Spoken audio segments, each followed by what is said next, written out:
Hello, welcome back. It's been too long, 2 weeks too long in fact. I got sick and at the same time we were waiting for parts, so it's kind of good timing, but also I had plenty of cleaning to do and just being sick pushed it back way too long. But we have boxes of parts. We have boxes from eBay, we have boxes from Amazon, and we have boxes from FCP Euro. We got used parts that were way too expensive new from eBay. We have all sorts of gaskets, fluids, bolts from FCP Euro, and we have some cleaning supplies from Amazon. So I'm gonna get all this open, lay it out, show you what we got, and we'll continue. All right, we have everything unpacked. It was quite a lot. It made quite a mess. I'm not gonna go over everything individually. We got lots of gaskets, we got timing chain, we got sprocket, we got our new new to me head. We have new bolts, we have new hoses for the turbo. We bought some tools. I now have a pressure blaster so we can clean the head or the intake ports if we need to. I bought something to measure the angle for when we're tightening bolts. I don't really think we'll use this for this project. I don't plan on taking the pistons out of the block, but if we do, I have some ring compressors. Here's what I got for cleaning. We have some Scotch-Brite, we got some plastic scrapers, some bristle brushes for a drill, and then we have a bunch of degreaser. After we get everything assembled, I have a bunch of fluids and filters to put everything back together happily. So we have a new transmission filter with fluid, new front diff fluid, new coolant, new oil and filter. We got a new air filter, we got a new cabin air filter, and we have new spark plugs. So we got maintenance items, we got cleaning items, and we got rebuild items. Now we finally get to do the fun part of cleaning. We got to clean the block, and we have to clean the engine bay.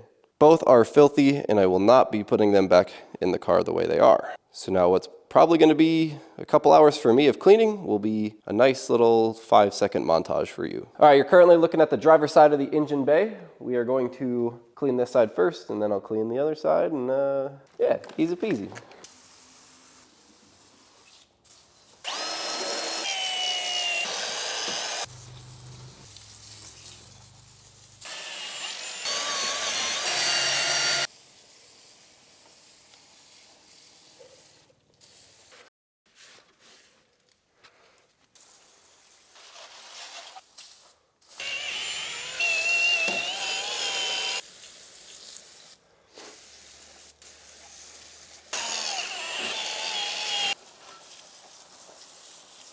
Last really good wipe down.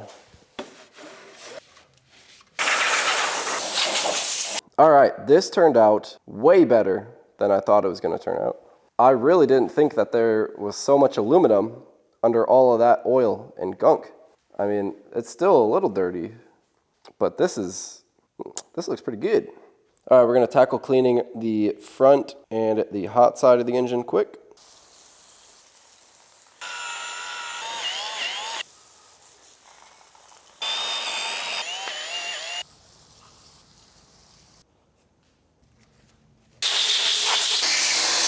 All right, we're gonna do the intake side of the engine now.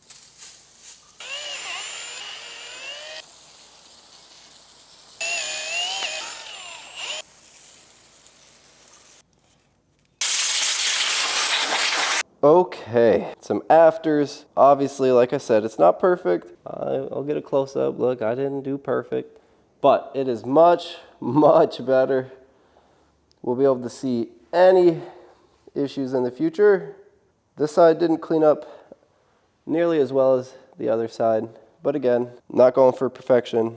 All right, unfortunately, the cleaning of the top of the block and the bottom of the block was out of focus the entire time. So I'll just quick go over what I did. I pretty much used the same tools that I cleaned the engine bay and the block with, just a Scotch-Brite, a plastic scraper, and the drill brush. Do not use the brass wire wheels on the aluminum block or the head. It left scratch marks. Probably won't be able to see them. It doesn't leave deep, insane gouges, but if you get pretty rough with it, it will. So stick with the plastic scraper, Scotch-Brite, and the wire brush. That'll do just fine. All of the stuff you see on top of the block here, like this black stuff, is completely flat. I can't feel it. I can't scrape at it with my fingernail. So it'll seal just fine, just kind of stained into the aluminum. So we're done with the top of the block. Let's go clean the oil pan. Okay, last thing to clean before I think we start assembling the engine, oil pan. This thing's filthy, like really bad. Like really bad. This is the worst, the dirtiest part of the car. There's so much oil still in here, but it's so sludgy. I don't even consider it oil. It's just straight gross sludge. Try to get most of it out before I spray degreaser in here.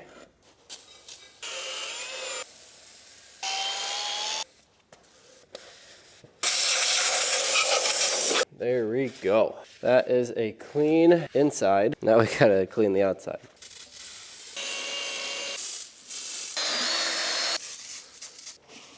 Here's a little after shot on the oil pan. Little oil left over in there, but I'll clean it one more time before I put it on. So I'm not too worried about the little residual oil, but turned out pretty nice. I don't think it turned out quite as nice as the block and the engine bay, but it turned out nicer than I thought it would. We don't have too much to do on the bottom of the engine here, but I am gonna check our bearing clearance with some plastic gauge. If they're out of spec, I obviously will replace the rod bearings. But the hope is I'm just going to check these two. If they're in spec, then I'm going to keep the bearings, replace the bolts, and we'll do the same on the other ones. We're gonna take it apart, clean it, get some fresh lubricant in there for the first start, and replace the rod bolts. So let's take off the connecting rod here, clean our bearing, check our clearance, and we'll go from there. So we got our surfaces clean. Now we apply the plastic gauge across the entire surface, side to side, not lengthwise. So you get your plastic gauge, you can just pinch it off with your fingernail to the length you need, lay it across. With the plastic gauge laid across, you put your caps back on. We're just tightening them down with the old bolts. They are torque to yield, so if you tighten it down with the new bolts and you take it apart to get the plastic gauge out and to do the reading, you would technically have to buy new bolts again. So use the old bolts for this part. Make sure you don't rotate the crankshaft at this point with the plastic gauge on, or it'll smear it and you'll get a bad reading. So now we're gonna tighten them 20 Newton meters, and then 70 degrees, and then 70 degrees again. So here's 20 Newton meters, and then 70 degrees. Now we do our second set of 70 degrees. We did our 20, our 70, and our 70. Now we take it off and we can read our plastic gauge. So we got our plastic gauge on our crankshaft so we can measure our clearance. So our plastic gauge measuring here is from 25 to 76 thousandths. And as long as we're in between 21 to 71 thousandths, that means we're good. You just hold up this little measurement to your plastic gauge on your crank, and as long as it's in between the correct range, you are good. So let's see if we can get that on camera. Kind of hard to pick up here, but our plastic gauge is right in the middle, and if we hold it up, we are right at that 51 thousandths range. So we are basically dead center in the middle of the range. On both of these, our rod bearing clearance is perfect. We're good to go. Now we're just gonna clean that plastic gauge off with some brake clean. It wipes right off. And now we can lube up our crank, lube up our bearing, and we're ready to put our rod bolts back in. I have some Redline engine assembly lube. I use this for the Chevelle LS3 engine build, and I'll use it for the N55 as well. So we're just gonna push our rod off the crank. Be generous, no need to ruin your engine on first start due to lack of lube here. We'll crank over the engine to make sure there's oil, but better safe than sorry. All right, so let's get our rod back in place. All right, we're lubed up. We got our new bolts going in. And we can torque this down for the final time. So once again, 20 Newton meters, 70 degrees. And that is how you place your rod bearings, check your clearance, and tighten down your new rod bolts. I'm going to do the same on the rest here, just to make sure they're lubed and got new bolts. And let's take our oil pump off so we can get to number 1 here.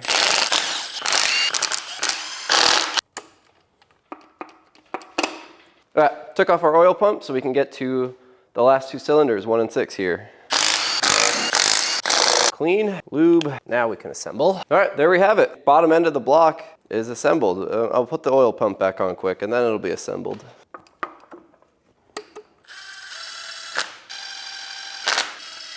Our two shorter bolts are 10 Newton meters and 90 degrees, and then our longer bolt is 10 Newton meters and 180 degrees. So let's do 10 Newton meters first.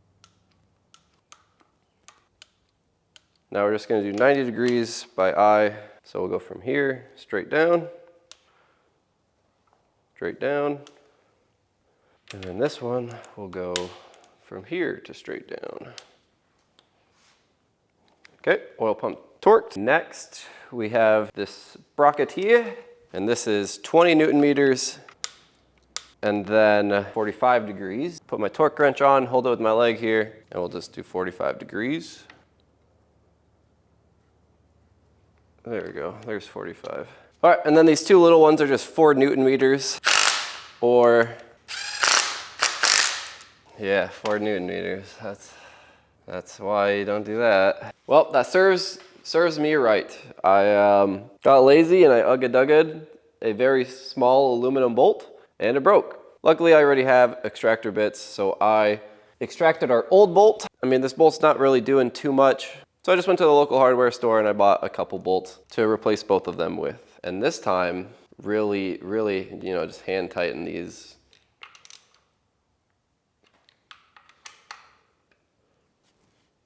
Yeah, nice and snug. So don't do what I did there. Don't be lazy, because then you have to make a hardware run and it takes longer. All right, we're done on the bottom end for now. We took off the rods from the crankshaft. The bearings were good, so we checked clearances. The clearance was good. So we lubricated and installed new rod bolts. Our oil pump is torqued down. I still have to replace the timing chain, but we're done on the bottom end for now. I mean, we'll flip it back over and we'll put on our windage tray or our oil drip tray, whatever you guys call it, and then our oil pan. But for now, before we do that, we need to flip over, put our head on, and do our timing. Hopefully our last wipe down of our mounting surface here, and then I'm going to lube up the cylinder walls.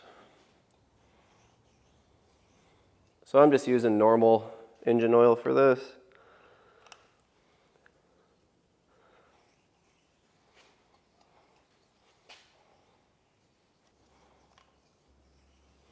Now we'll wipe down this mounting surface.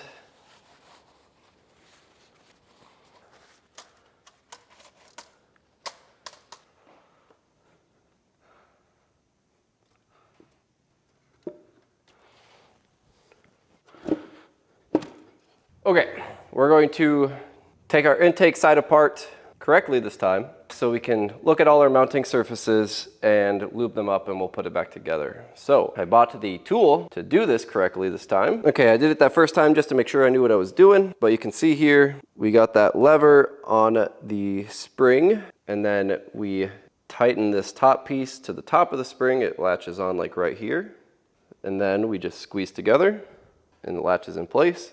And with that, you can see that the tension is off the eccentric shaft roller thing. And now we can just undo this top bolt with no spring tension on it, and it comes off easy peasy. Okay, with the bolt out, you just squeeze, release the lever, and slowly release that tension. Take the tool off the spring. Showed you how to do it. Now I'm gonna just get these other ones zipped off. Okay, there we go. Tool worked, got all 6 springs off. I'll need it again to get the springs back on, but for now we can take off our camshaft. I'm struggle busting today. I paused the camera to make sure I didn't have to take off anything besides these eccentric springs, levers, whatever they're called. And then I forgot to turn the camera back on and I took the camshaft off. That's the bad news. I took the camshaft off without recording. Good news is the ledge looks fantastic. The camshaft itself looks fantastic, and all of the caps are smooth as well. So our new camshaft ledge, new camshaft, and our caps are great. Unfortunately, as you can see right there, I did break the eccentric shaft. It had tension and it snapped really fast against this stopper, and that lever broke off. Luckily, in that pile of stuff over there, I have our old one. So I'll use these bearings. They're much smoother, but I'm just gonna have to use our old eccentric shaft. So I'm gonna take off the exhaust camshaft, take off the eccentric shaft, and as long as the exhaust camshaft looks good, I should be able to torque the head down and start lubing and assembling. Now this is probably gonna be under tension, unlike the intake because we took the springs off. This you want to loosen the bolts equally so that the pressure is released.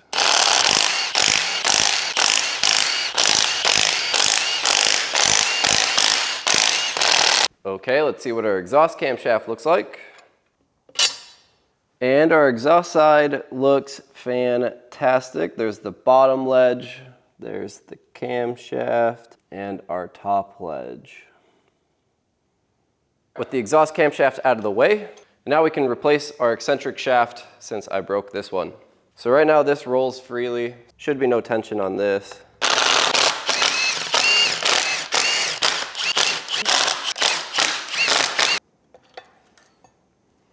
Okay, now with the eccentric shaft off, we're going to take these two studs off, and then we can get to all our head bolts. So let's bolt down our head. Okay, exciting times. It's kind of been up in the air until this point on whether everything was really gonna work out with this used head, but I think we're good. So I'm dropping these washers into place. 4 smaller ones on the outside, big ones on the inside. Let's get them all snug so we can torque them.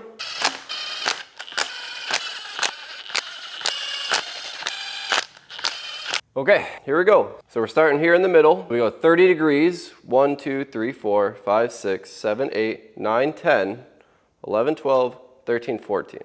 So you go inside and you go out, out, out. And they're all 30 Newton meters.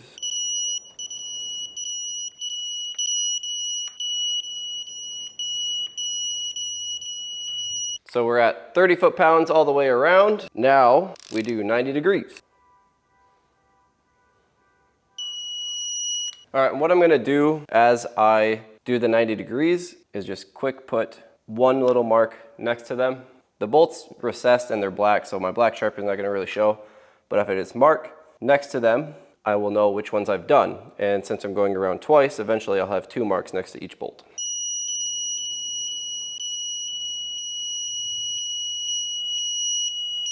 I really like doing the Sharpie mark. For instance, this thing takes a while to zero out the angle. So when you're sitting here for 15 seconds and you zone out, and then you have to switch to the other side and you're like, oh, you might forget which ones you've done. Don't be lazy on engine assembly. Mark what you've done so you don't have to second guess. I can see I have marks at each bolt. I have 1 mark at every bolt. Now I know I'm on the last torque sequence of the head, which is 180 degrees.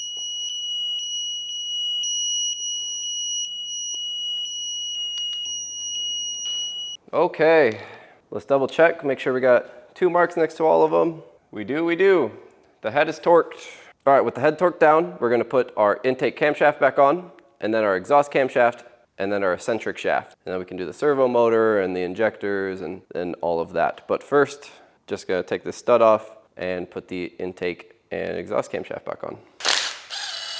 So we got our eccentric shaft and our needle bearings that ride on actual bearings. So I'm going to lube all of that up. I'm going to lube bearing that's on our ledge, the eccentric shaft, the needle bearing itself. So I'm going to lube it all up, bolt it on, and I will lube the caps as well. The ledge is lubed and the eccentric shaft itself is lubed. Time to put our needle bearings on. These are super easy. They have ridges on both sides and a gap in the middle. So you just pull them apart, set them on. As long as they don't wiggle back and forth and pop off, they are on correctly.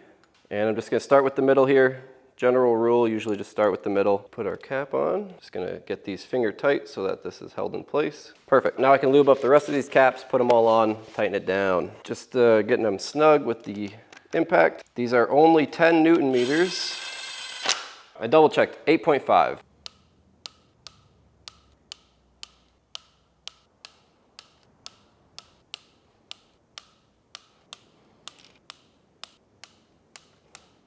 Eccentric shaft reinstalled. This should spin very freely. There's nothing holding any tension or weight on it.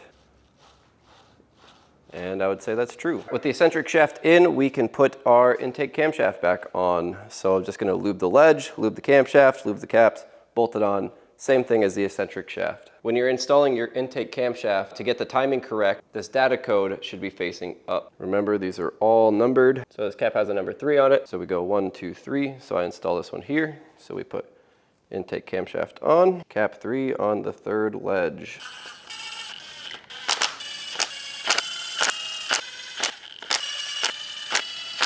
Torque spec for the intake camshaft caps is the same as the eccentric shaft, 8.5 Newton meters.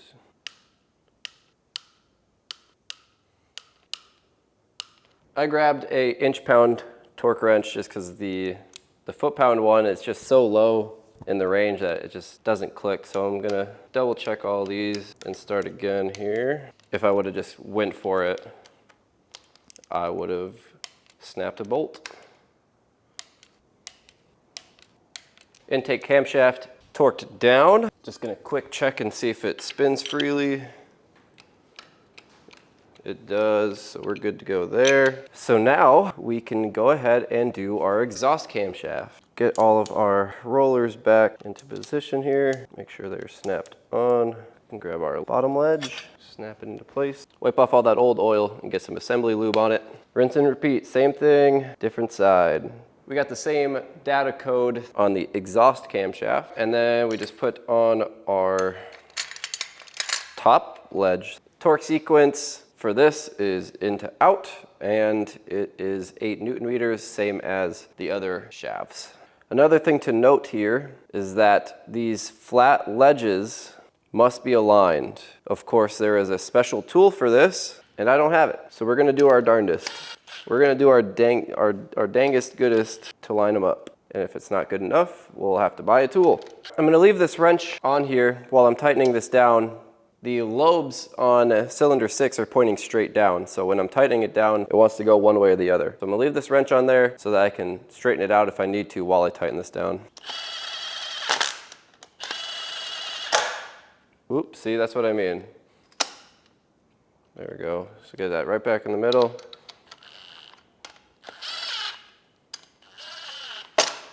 So again, you go inside out, and it is 8.5 Newton meters, or in this case, 75 inch-pounds for me. Honestly, after bolting it down, it's pretty straight. I'm just gonna send it without the special tool. Obviously, I can't recommend that you guys do that. Buy the special tool, do it right.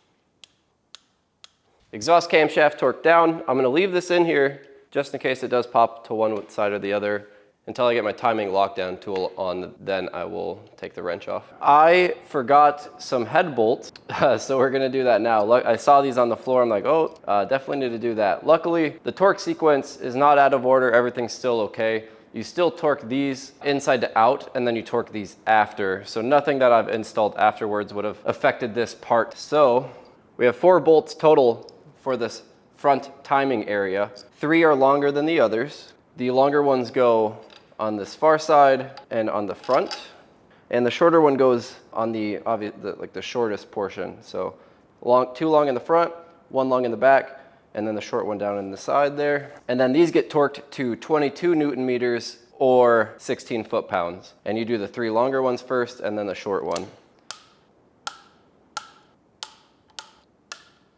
Now our head is torqued down. It's time for another major component. We are doing the timing. We covered how to set the timing for your camshafts when you're installing them. Just make sure those data codes pointing straight up, and then you have the flat spots on the side. So now we're gonna grab our timing tool for the N55 to lock our camshafts in place so we can put our sprockets on. So we just slide our wrench out. Both of our data codes are straight up, and we slide our timing locking tool on. Make sure you slide it on evenly. So now our camshafts are locked to the correct timing. Now we have to lock our crankshaft to top dead center, which we are on the intake side. In this little crevice here, we just pull out this brown plastic piece and we slide in our locking tool. When you get your locking tool in place, just make sure that you can't move your crankshaft in either direction, and that's when you know you'll have your crankshaft in the correct position. All right, a little bit of a change of plans. So we have our timing locked, we have our camshafts locked into place, and we have our crankshaft locked into place, but I'm actually missing the tool to lock the flywheel in place for me to take the crankshaft bolt off and obviously to put it back on. So while we wait for our flywheel locking tool, we will go back up to the head, and we're gonna start by getting our retainer springs back bolted into place.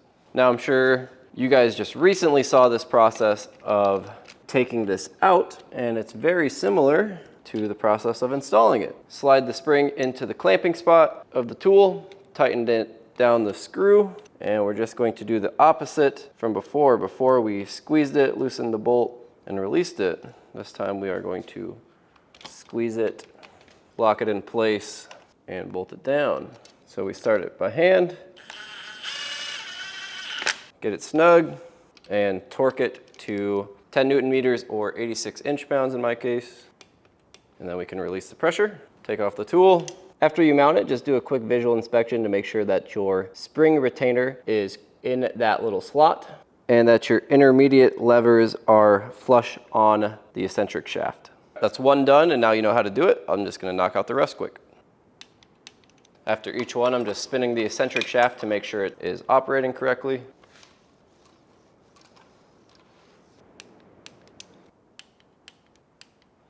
So with this camshaft locking tool on, we can't get the retaining spring tool into place. So we have to take off the locking tool to do this last spring. We got our retainer springs on, and I've triple checked every intermediate lever. It's in place, and everything rolls smoothly. Obviously there's spring tension on this now, so like right now, cylinder 3 valves are opening while I'm rolling this back and forth. So I would say we're good there. Next we'll do our servo motor. First step of putting the servo motor back in is we need to get the eccentric shaft gear out of the way. So what they say to do is we're gonna put the stopper closer to the intake side on. Now with this one in, what we gotta do is turn the eccentric shaft down to that stopper, put this stopper in.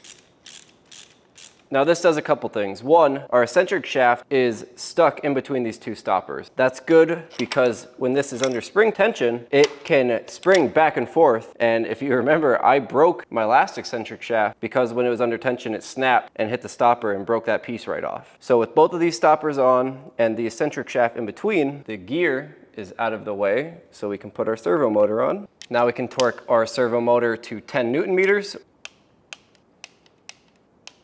Now we can take the stopper back off and get the eccentric shaft gear and the worm gear on the servo motor back mated together.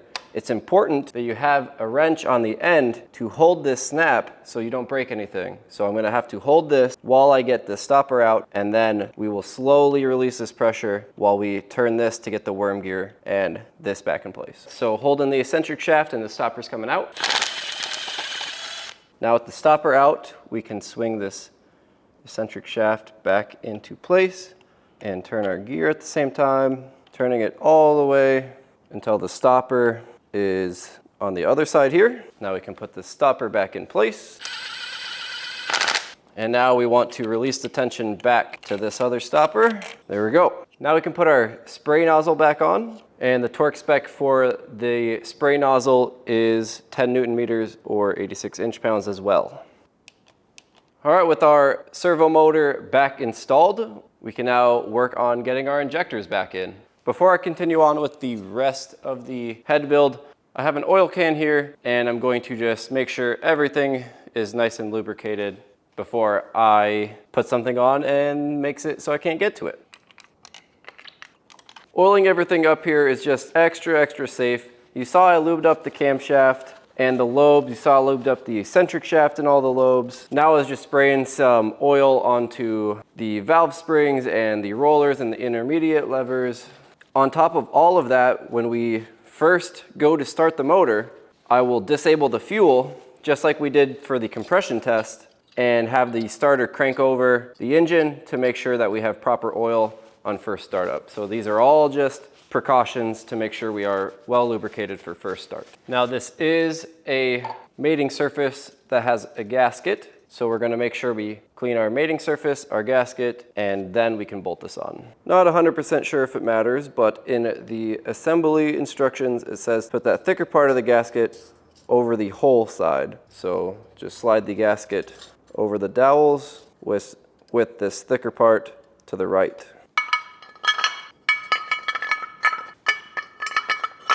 These bolts get torqued to 8.5 Newton meters, or in my case, 75 inch-pounds.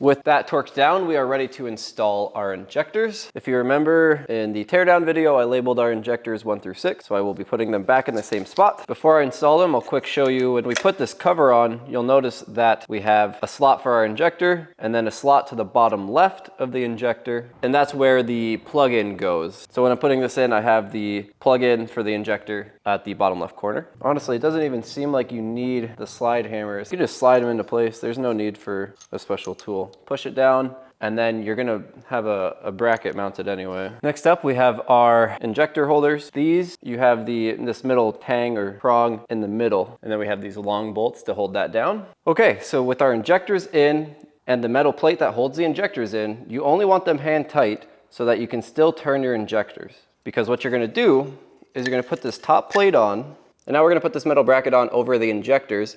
If you notice, it has flat spots on the side that line up with the injectors. So the reason we're only hand tight is so that we can put this on and turn the injectors if we need to. We got this little metal piece that goes on top. It has a little hump in it. Make sure the hump goes up. And now we got the bolts for this. So we have 3 bolts in each, one of which is a stud and a nut. And the stud and nut goes on the top right corner. Now with our 3 bolts on each one, hand tight, we can take off this middle bung. Now with our bungs out, we can torque our injector holders to 13 Newton meters or 115 inch-pounds. With those torqued, we can put our bungs back in. Now we're torquing down our 3 bolts and our stud to 8.5 Newton meters or 75 inch-pounds.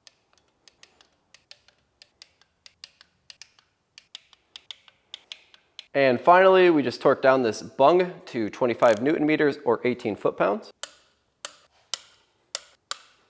All right, and that is basically the head install complete. Let's just move over to do our timing. This is that flywheel or flex plate locking tool that I mentioned before. The locking pin wasn't really sturdy enough to hold taking the crank bolt off. I've seen a couple people do it with just the locking pin. Mine wasn't working out, so I bought this flywheel locking tool. I would recommend you do the same so you don't ruin your flex plate. I have the locking pin in, so I know our crankshaft's at TDC, and then we just put this flywheel holder or locking tool in place. Now we get to do the very exciting / scary part of taking out our crank bolt. I've heard people on forums say that they needed a 2-foot pry bar on top of like a 4-foot cheater bar. We'll see if I can get it off. Our camshafts are locked in time. Our crankshaft is locked in time. Let's see if we can get this bolt off. Well, I had my body weight on it and that didn't take it off. So I'm going to need a cheater bar. I'll try this. The setup really only gets us an extra, it gives us almost another foot. So let's see if we can do it with this.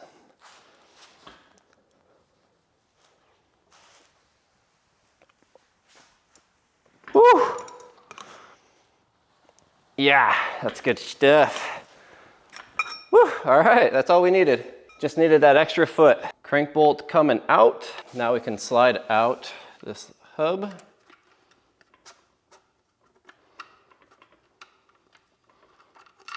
So now we are installing our new chain and our new timing chain guides. When you're installing this gear into the new timing guides, make sure the teeth are facing the front of the engine. See how it's got this ridge? That ridge goes in, not out. So we slide our chain down into our timing chain guide. We get our sprocket on the chain, and then that'll click into place here.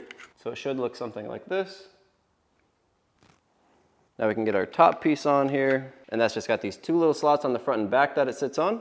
With our new timing chain, our new guide, we are ready to slide this down into the engine. With our timing chain in place and our hub back on, we can just hand tight our new crank bolt. Now we can get our 2 bolts to hold the top here in. And now we have these 2 studs. The shorter one goes up top and the longer one goes in the bottom. So let's start with the shorter one here. For the short one on top, you need a longer Torx bit because it is pretty deep in there. And without this long Torx bit, the head of a short one gets stuck on the hole. The long one that goes on the bottom, you don't need a long one. So you can technically just buy a really long T40 for the top bolt, if you don't want to buy a whole set. These top two bolts get torqued down to 8 Newton meters or 70 inch-pounds. This top guide here gets torqued to 14 Newton meters or 125 inch-pounds.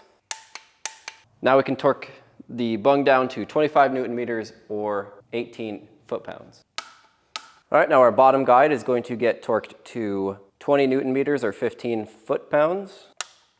And now we can torque the plug down to 50 Newton meters or 37 foot-pounds. With our chain in place and our timing guides bolted down, we get to do the very fun bolt. So this is torqued to 100 Newton meters and then another 270 degrees. Again, our flex plate's locked to top dead center and locked in place so we can torque this down. So 100 Newton meters, 270 degrees. Let's see if we can do it solo. Okay, that's 100 Newton meters. Now 270 degrees.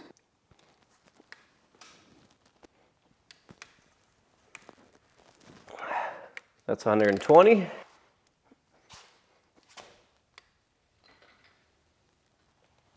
Ah. 220. Oh boy. Oh, it's just rolling. My engine stand's just rolling on me. All right, I'm breathing heavy. That was pretty tough. That was a lot of pulling. Honestly, the hardest part was my engine stand rolling around on me. But with that, crankshaft bolt is torqued. Back up to the top of the engine here. With our guides in, crankshaft bolt tightened, we get to put our cam adjusters on. With mine, it's pretty easy to tell which one goes where because I bought a nice shiny one for the intake side. However, if you forget which one's which, they will have the word EIN, ein, and OUS, aus. Ein is intake, aus is exhaust. So we're gonna put our ein on the right side here, and we can get our bolt started. Leave it loose so you can turn it, as we'll need to put our timing tool on and get everything positioned correctly. But with ein on, we can put aus on. Shouldn't be too difficult without the chain tensioner in. All right, now to put our alignment tool on for our cam phasers, we have this little hole on this cap. Okay, with those two dowels in our cam phasers, we can tighten this down. Now we can put our chain tensioner tool on. This first bit goes all the way in, and then the stud here gets torqued to something insane like 1 Newton meter. I am just going to do that. Yeah, that's definitely, boop, 1 Newton meter. Now with our chain tensioner tool on, we can torque these bolts to 20 Newton meters or 15 foot-pounds. And then an extra 180 degrees.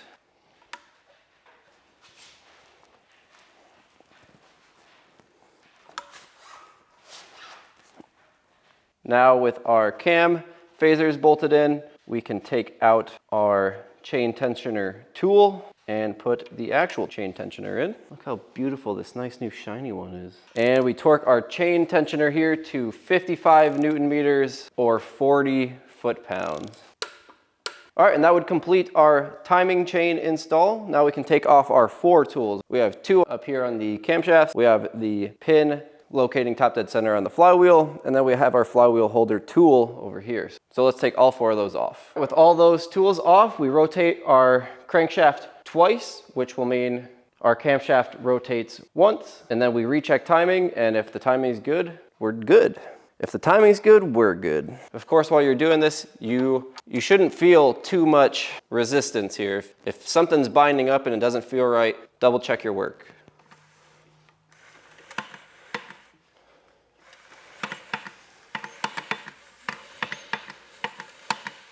Let's make a noise here. Okay, it has literally been an hour since you saw that last clip of me. While I was turning the engine over, I kept hearing a thunk or a clunk, something, whatever you want to, describe the noise as. And I thought it was coming from my exhaust camshaft or my exhaust valves. And I took off all of my injectors and all this middle section again that you just saw me put on to inspect it. I didn't see anything, so I took off my cam phasers and redid my timing and my timing chain and my cam phasers again, just because I couldn't find that clunk. And then I finally found what was making it, and it's this. When I'm turning this front metal piece is snapping back and forth.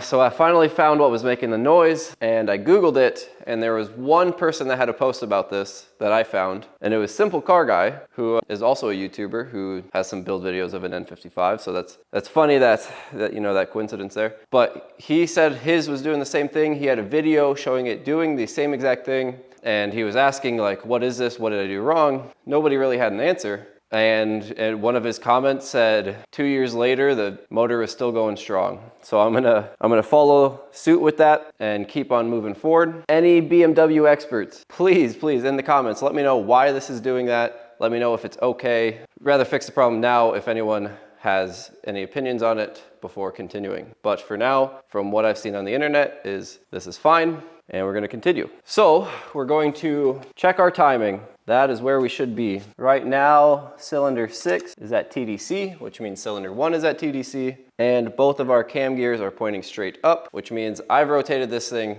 so many times, and we're still in time. So after redoing this top section and redoing our timing chain, we are good to go. Everything is in place, everything is happy, everything turns smoothly. We just have that one clunk, and it's only if you turn it fast. That's the crazy part. That's what gets me, is if I turn it slowly like this.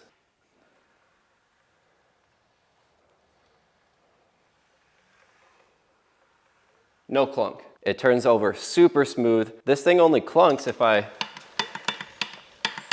turn it fast like that. So on that note, engine is built. There's still one thing I want to test before I conclude this engine build, and that is I want to put our oil pan on, put some oil in it, and turn the motor over and make sure the oil pump is picking up oil. I hope I can turn it over fast enough by hand to do that. Some oil might come out while I'm doing this, but it's just a necessary thing that I want to. It's just another extra precaution I want to do. All right, so putting back our oil pan, we got to start with what I would call a windage tray, but it's also a pickup tube, so could have lots of names. Drip tray, windage tray, oil pump pickup, whatever you feel like calling it. Surprise, just kidding. I lost a bolt for the oil pickup, which means this video is over. The engine's built. The timing is timed. Everything's torqued. It's ready to go. So I don't want to put the valve cover on until I do the oil test that I wanted to do. So for now, I want to get this video out to you guys. We have our built engine. We have our fixed engine. No more intake camshaft issues. It turns over. There's no nasty noise. I'll insert a clip of our breakdown video when you guys heard this nasty noise.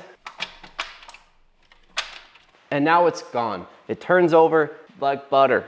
So in the next video, you guys are gonna see a sweet time lapse of this coming together with the turbo, the accessories, and putting the transmission on and putting it back in the car, and our first drive. But for now, I leave you with our built engine.